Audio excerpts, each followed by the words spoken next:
आज मैं शिवव्रत आपका एक बार फिर से स्वागत करता हूँ। आप इन्वर्टर के बारे में घर में इन्वर्टर यूज़ करते हैं, तो क्या इन्वर्टर का प्रभाव मीटर पे पड़ता है? और पड़ता है तो कितना पड़ता है? उसकी वजह से मीटर कितना फ़ास्ट चलता है?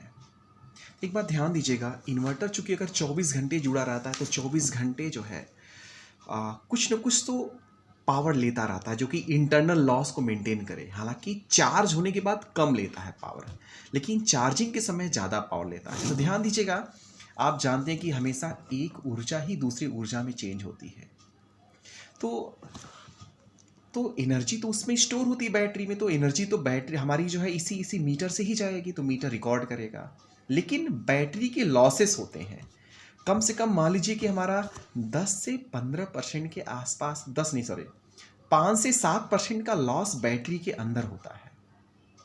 प्लस जो डिवाइस उसमें एसी को डीसी में चेंज कर रही है, एसी को डीसी में चेंज कर रही है, तभी जाके बैटरी चार्ज होती है। तो जो डिवाइस होती है, जो रेक्टिफायर होता है, उसमें भी कम से कम 19% के आसपास लॉस होता है। वो हमारा कहलाता है रेक्टिफायर, वो ब्रिज रेक्टिफायर सर्किट यूज़ होती है। तो हालांकि उसकी इफिशियंसी 81% होती है, तो उसमें भी लॉस होते हैं। हमेशा चीज़ें अपडेट हो रही हैं, लॉसेस कम किए जा रहे हैं, लेकिन फिर भी मेरे हिसाब से 10 से 15% लॉस होंगे ही होंगे।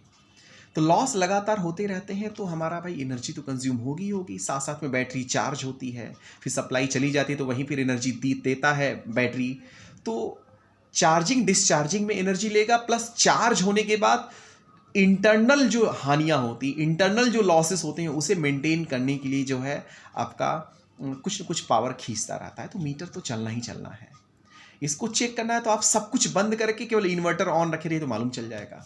जैसे हम लोग ही खाना खाते हैं, खाना एक बार खूब अच्छे से खा लिए, लेकिन हम अगर कुछ ना करें, चुपचाप बैठे रहें, तब भी एनर्जी का लॉस होता है।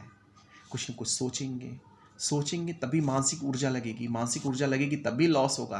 तो एनर्जी का लॉस होगा तो कुछ देर बाद भूख तो लगनी ही लगनी, थोड़ा कम लगेगी। वहीं खाने के बाद कुछ वर्क कर ले, कार्य कर ले, तो भूख जल्दी लग जाएगी, एनर्जी खत्म हो जाएगी, फिर एनर्जी लेना पड़ेगा।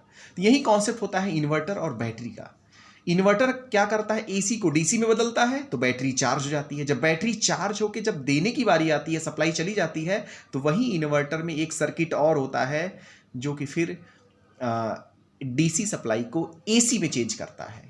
एसी को डीसी में चेंज करने को रेक्टिफायर कहते हैं, और डीसी को जो एसी में चेंज करता है उसे इन्वर्टर कहते हैं। दोनों व्यवस्थाएं होती हैं। तो ये कुछ ऐसा सिस्टम रहता है कि चार्ज जब हो रही होती बैटरी तो ज़्यादा धारा लेगी, ज़्यादा मीटर से पावर खींचेगी, और जब पूरी तरह से चार्ज हो जाती है तो बहुत कम पावर खींचती है। आप देखते होंगे आपका इन्वर्टर फिर चार्जिंग होना बंद हो जाता है, बहुत मिनिमम करंट लेगी। तो वही चार्जिंग डिस्चार्जिंग के दौरान हमारा ज़्यादा पावर कंजम्पशन होता है। तो आप समझ गए होंगे। इस बात को अगर समझ में आ गया तो कमेंट बॉक्स में ज़रूर लिखिएगा। बहुत बहुत धन्यवाद। दिन शुभ हो, सभी लोग के मंगल का शुभकामनाएं।